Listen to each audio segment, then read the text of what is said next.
है कि महापंचायत इस कमेटी के द्वारा बुलाई गई थी पूरे उत्तर भारत से, और वहाँ वो महापंचायत की गई और उसमें सर्वसम्मति से एक फैसला लिया गया कि सरकार को 48 घंटे का समय दिया गया। दो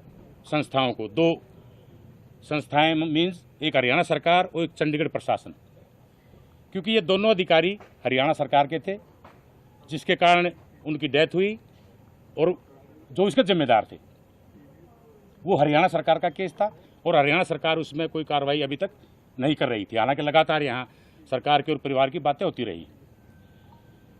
दूसरा केस क्या है कि चंडीगढ़ प्रशासन में एफआईआर दर्ज है। तो चंडीगढ़ प्रशासन में एफआईआर दर्ज है, कार्रवाई पुलिस की किसने करनी है? चंडीगढ़ प्रशासन ने।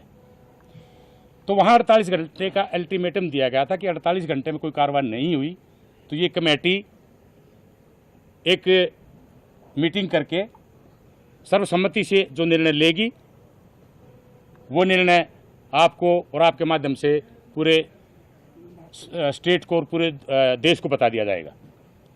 आज हमने 4 बजे वो कमेटी की मीटिंग सेक्टर 20 के भगवान वाल्मीकि 24 के भगवान वाल्मीकि मंदिर में की और सर्वसम्मति से ये निर्णय लिया कि हरियाणा, हमारी 2 डिमांड थी हरियाणा सरकार से भी। 2 अधिकारी उसमें जिम्मेदार हैं, एसपी रोहतक और डीजीपी हरियाणा शत्रुजीत कपूर जी। इस पंचायत के परिश्रमा के या जो जितने आंदोलन चल रहे हैं, और मैं तो इसमें आप लोगों को भी धन्यवाद कहूँगा कि आपने हमारी बात जो है पूरी दुनिया में उसको भेजा है। आप भी बहुत इसके लिए धन्यवाद के काबिल हैं और रहेंगे। चौथा स्तंभ है ये प्रजातंत्र का।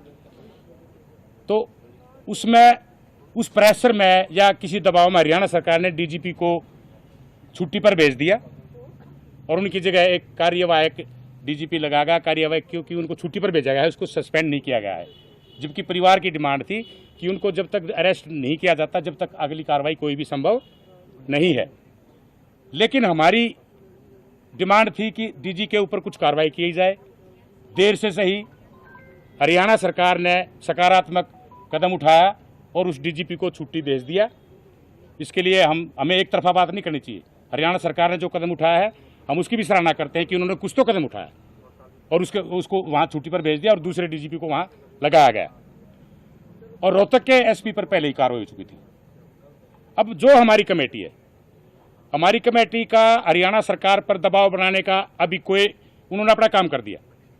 अब बात आ गई चंडीगढ़ प्रशासन पे।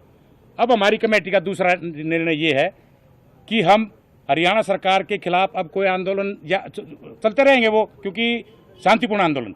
मेन इस कमेटी का जो फोकस है वो सारा चंडीगढ़ पर है, क्योंकि चंडीगढ़ पुलिस ने उसमें एफआईआर दर्ज की है। तो चंडीगढ़ पुलिस इसमें निष्पक्ष जांच करे। ये कमेटी कल 3 बजे के बाद माउंट व्यू होटल के पास खाली जगह है, शिवालिक व्यू के पास जगह है, वहां से सेक्टर 17 में वहां इकट्ठे होके और गवर्नर साहब को, प्रशासक को एक शांतिपूर्ण तरीके से, हम ये पहले भी कहते आए हैं, हमारा पूरे देश में आंदोलन, हम बिल्कुल जो भी काम करेंगे शांतिपूर्ण तरीके से करेंगे। हमारा कोई भी आंदोलन, हिंसक आंदोलन अब तक नहीं होगा और ना हुआ है। 17 सेक्टर से हम वो प्रोसेसन लेके और गवर्नर साहब को मेमोरेंडम दे के आएंगे कि उसमें जो है उचित कार्रवाई करें। ये आज हमने फैसला लिया है इसका अपनी कमेटी का चंडीगढ़ पर हमने इस बात के लिए जांच के लिए।